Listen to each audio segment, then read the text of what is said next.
Assalamualaikum warahmatullahi wabarakatuh. Perkenalkan, nama saya Anis Hoirul Al-Hafid dengan NIM 3220101068 dari kelas ARS 20D. Pada video kali ini saya ingin menjelaskan mengenai SNI 03-1735-2000 tentang tata cara perencanaan akses bangunan dan akses lingkungan untuk pencegahan bahaya kebakaran pada bangunan gedung untuk memenuhi tugas UTS Hukum Pranata Pembangunan. Ruang lingkup. Standar ini dimaksudkan sebagai acuan yang diperlukan dalam perencanaan jalan lingkungan dan akses ke bangunan gedung, sehingga penyelamatan dan operasi pemadam kebakaran dapat dilakukan seefektif mungkin. 1. Istilah dan definisi. 1. Basement. Ruangan di dalam bangunan gedung yang letak lantainya secara horizontal berada di bawah permukaan tanah yang berada di sekitar lingkup bangunan tersebut. 2. Bukaan. Akses bukaan atau lubang yang dapat dibuka yang terdapat pada dinding bangunan terluar. Bertanda khusus, menghadap ke arah luar dan diperuntukkan bagi unit pemadam kebakaran dalam pelaksanaan penyelamatan penghuni dan pemadam kebakaran. 3. Dinding dalam. Dinding di luar dinding biasa atau bagian dinding. 4. Dinding luar. Dinding luar bangunan yang bukan merupakan dinding-dinding utama bangunan, biasanya digunakan untuk pelindung cuaca atau untuk tujuan dekoratif. 5. Hidran. Alat yang dilengkapi dengan selang dan mulut pancar untuk mengalirkan air bertekanan yang digunakan bagi keperluan pemadam kebakaran. 6. Jalur akses. Jalur pencapaian yang menerus dari perjalanan ke atau di dalam bangunan yang cocok digunakan untuk petugas pemadam kebakaran. 7. Lift kebakaran. Suatu sarana transportasi dalam bangunan gedung yang mengangkut petugas kebakaran di dalam lift dan memenuhi persyaratan penyelamatan yang berlaku. 8. Sprinkler. Alat pemancar air untuk pemadam kebakaran yang mempunyai tudung berbentuk deflektor pada ujung mulut pancarnya, sehingga air dapat memancar ke semua arah secara merata. 9. Tangga kebakaran yang dilindungi. Tangga yang dilindungi oleh saf tahan api dan termasuk di dalamnya lantai dan atap atau ujung atas struktur penutup. 10. Tangga kebakaran. Tangga yang direncanakan khusus untuk penyelamatan bila terjadi kebakaran. 2. Jalan lingkungan. Untuk melakukan proteksi terhadap meluasnya kebakaran dan memudahkan operasi pemadaman, maka di dalam lingkungan bangunan harus tersedia jalan lingkungan, jalur akses masuk, dan lapisan perkerasan sebagai berikut. Di setiap bagian dari bangunan hunian, di mana ketinggian lantai hunian tertinggi diukur dari rata-rata tanah tidak melebihi 10 meter. Maka tidak dipersyaratkan adanya lapisan perkerasan kecuali diperlukan area operasional dengan lebar 4 meter sepanjang sisi bangunan tempat bukaan akses diletakkan. Lebar minimum lapis perkerasan 6 meter dan panjang minimum 15 meter. Bagian-bagian lain dari jalur masuk yang digunakan untuk lewat mobil pemadam kebakaran, lebarnya tidak boleh kurang dari 4 meter. Pada bangunan bukaan hunian seperti pabrik dan gedung, serta bangunan hunian dengan ketinggian lantai hunian di atas 10 meter, harus disediakan jalur akses dan ruang lapis perkerasan yang berdekatan dengan bangunan untuk peralatan pemadam kebakaran. Jalur akses tersebut harus mempunyai lebar minimal 6 meter dan posisinya minimal 2 meter dari bangunan dan dibuat minimal pada dua sisi bangunan. Ketentuan jalur masuk harus diperhitungkan berdasarkan volume kubikasi bangunan seperti ditunjukkan dalam tabel berikut. Volume bangunan kurang dari 7.100 meter kubik, minimal 1/6 keliling halaman. Lebih dari 7.100 meter kubik, minimal 1/6 keliling bangunan. Lebih dari 28.000 meter kubik, minimal 1/4 keliling bangunan. Lebih dari 56.800 meter kubik, minimal 1/2 keliling bangunan.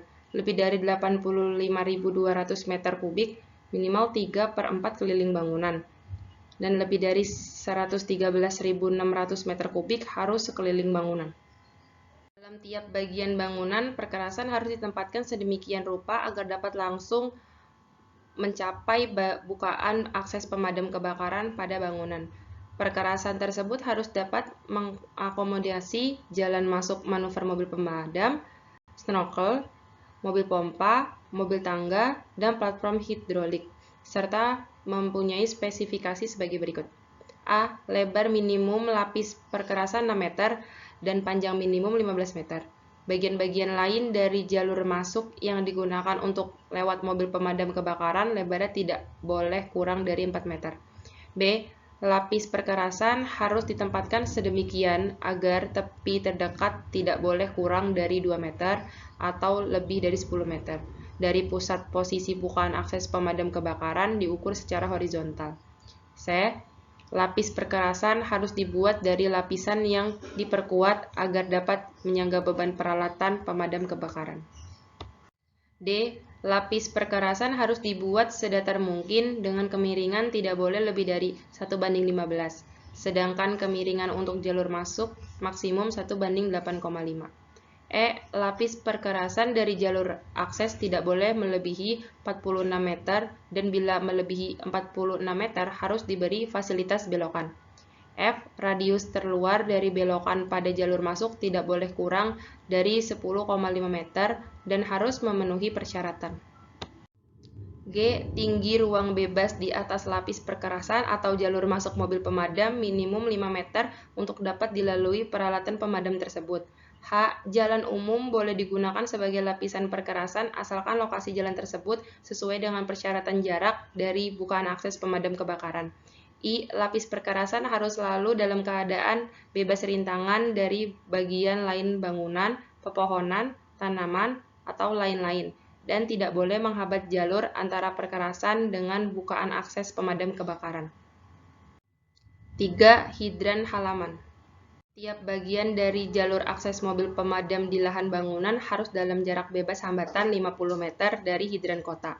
Bila hidran kota yang memenuhi persyaratan tersebut tidak tersedia, maka harus disediakan hidran halaman.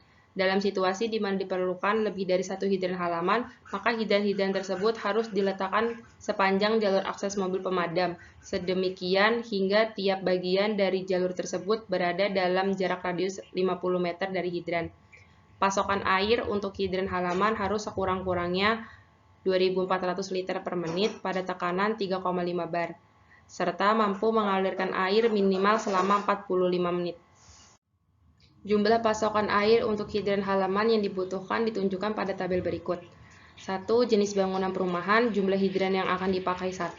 Pasokan air untuk hidran tidak kurang dari 38 liter per detik pada 3,5 bar. Waktu pasokan air simpanan 45 menit.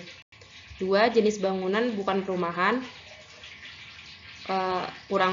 jenis bangunan kurang dari 1000 meter persegi, jumlah hidran yang akan dipakai 2. Pasokan air untuk hidran yang akan dipakai tidak kurang dari 38 liter per detik pada 3,5 bar untuk hidran pertama dan 19 liter per detik pada 3,5 bar untuk hidran kedua. Waktu pasokan air simpanan 45 menit. B. Setiap pertambahan berikutnya dari 1000 meter persegi luas pantai. Jumlah hidran yang akan dipakai, penambahan 1 hidran. Pasokan air untuk hidran yang akan dipakai untuk setiap hidran berikutnya 1200 liter per menit ditambahkan pasokan air umum untuk hidran. Waktu pasokan air simpanan 45 menit. 4. Akses bukaan. Bukaan akses untuk petugas pemadam kebakaran dibuat melalui dinding luar untuk dioperasi pemadaman dan penyelamatan. Bukaan tersebut harus siap dibuka dari dalam dan luar atau terbuat dari bahan yang mudah dipecahkan dan senantiasa bebas hambatan selama bangunan dihuni atau dioperasikan.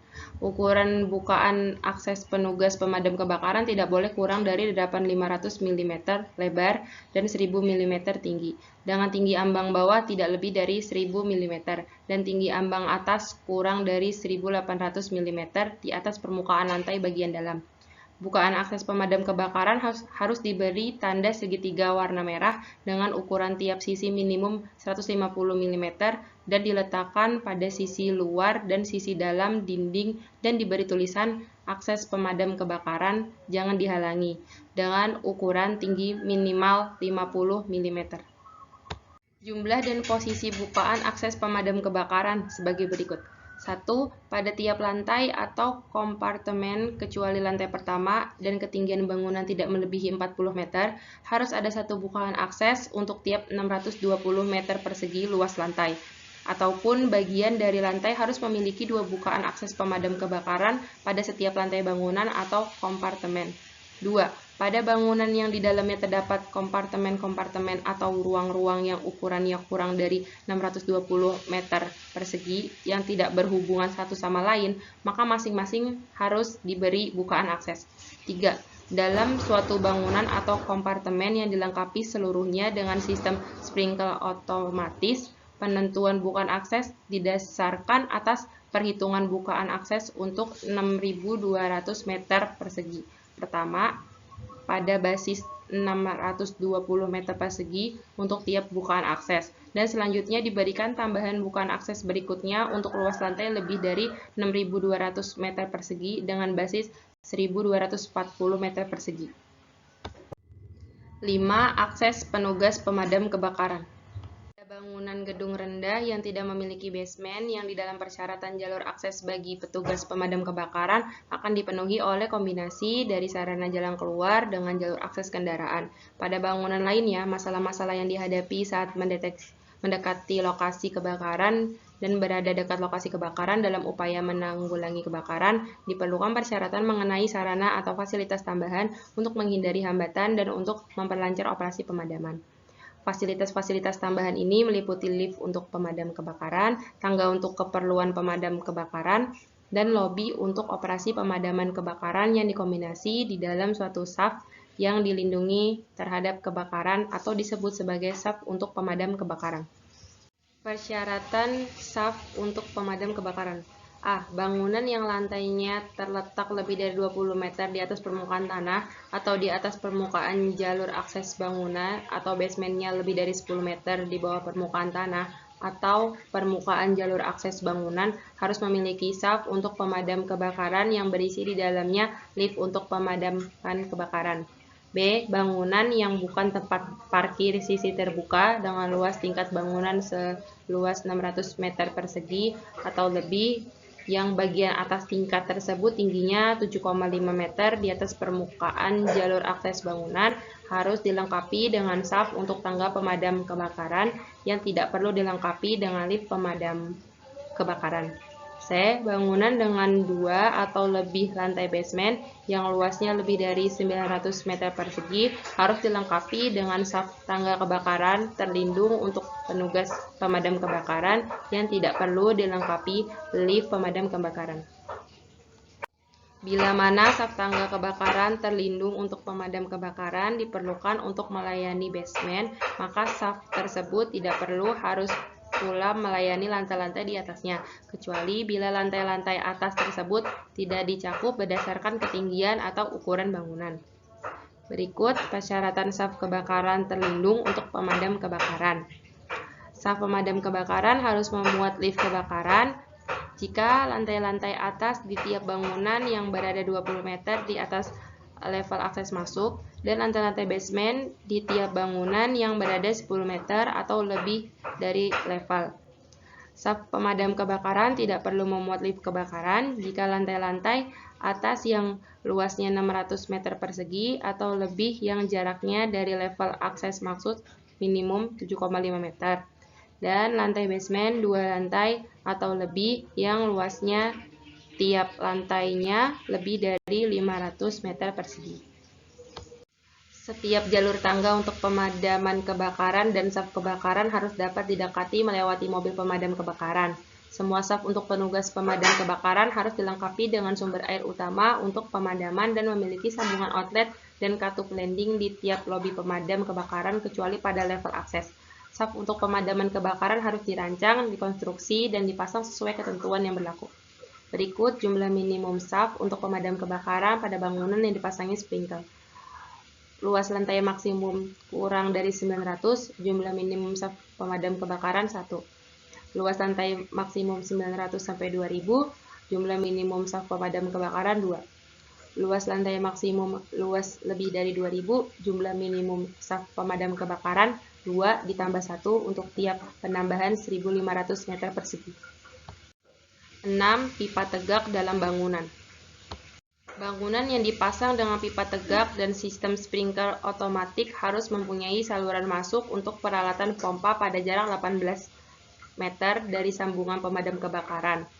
Jenis dari sistem pipa tegak dalam bangunan harus sesuai dengan kelas bangunan sebagai berikut. Pipa tegak kering harus dipasang dalam bangunan di mana tinggi bangunan yang layak ditempati lebih dari 24 meter, tetapi tidak lebih dari 40 meter. Pipa tegak basah harus dipasang dalam bangunan di mana tinggi bangunan yang dihuni lebih dari 40 meter. Sistem pipa tegak kering dan sistem pipa tegak basah terpisah dalam bangunan dapat diizinkan oleh instansi yang berwenang. Posisi pipa tegak dan katup landing harus ditempatkan terutama pada posisi sebagai berikut. Di dalam lobi stop asap, dalam daerah umum, dan di dalam saf yang terlindung. Sedekat mungkin di luar tangga exit jika tidak ada lobi stop asap. Di dalam tangga exit bila mana tidak ada lobi stop asap dan daerah umum. Sambungan pemadam kebakaran dan akses dari jalan umum. Semua bangunan yang dipasang dengan pipa tegak harus mempunyai jalan akses untuk peralatan pompa dengan jarak 18 meter dari sambungan pemadam kebakaran. Sambungan pemadam kebakaran harus mudah dilihat dari jalan akses. Persyaratan dan ketentuan sambungan pemadam kebakaran untuk sistem pipa tegak sesuai SNI 03 1745 2000, yaitu setiap pipa tegak basah atau kering untuk bangunan kelas 1, 2, dan 3 harus dipasang dengan sambungan pemadam kebakaran langsung pada dasar dari pipa tegak. Pipa tegak basah. Aliran. Persyaratan aliran untuk sistem pipa tegak basah harus memenuhi ketentuan yang berlaku. Tekanan kerja. Tekanan kerja pada setiap pancaran pada katup landing dari sistem pipa basah harus dijaga antara nilai minimum dan maksimum sesuai ketentuan yang berlaku. Tekanan statik dalam setiap pipa dari selang yang dihubungkan ke katup landing dalam sistem pipa tegak basah harus tidak melebihi ketentuan yang berlaku. Lokasi dari tangki penyimpan dan kapasitasnya apabila dipersyaratkan harus memenuhi ketentuan yang berlaku. Dan apabila pompa yang dipersyaratkan untuk sistem pipa tegak basah, persyaratan yang berlaku harus diikuti. Pasokan daya, baik normal maupun darurat, harus mengikuti ketentuan yang berlaku. Bangunan dalam tahap pelaksanaan. Apabila bangunan dalam tahap pelaksanaan akan dilengkapi dengan pipa tegak harus dipasang bertahap sesuai tinggi bangunan selama pelaksanaan. Semua keluaran, katup landing dan masukan, tangki air dan pompa, dan hidran yang dipersyaratkan untuk sistem harus dipasang dengan benar sesuai ketentuan dari instansi yang berwenang dan mudah dioperasikan bila terjadi kebakaran. Sekian presentasi dari saya, kurang lebihnya mohon maaf. Wassalamualaikum warahmatullahi wabarakatuh.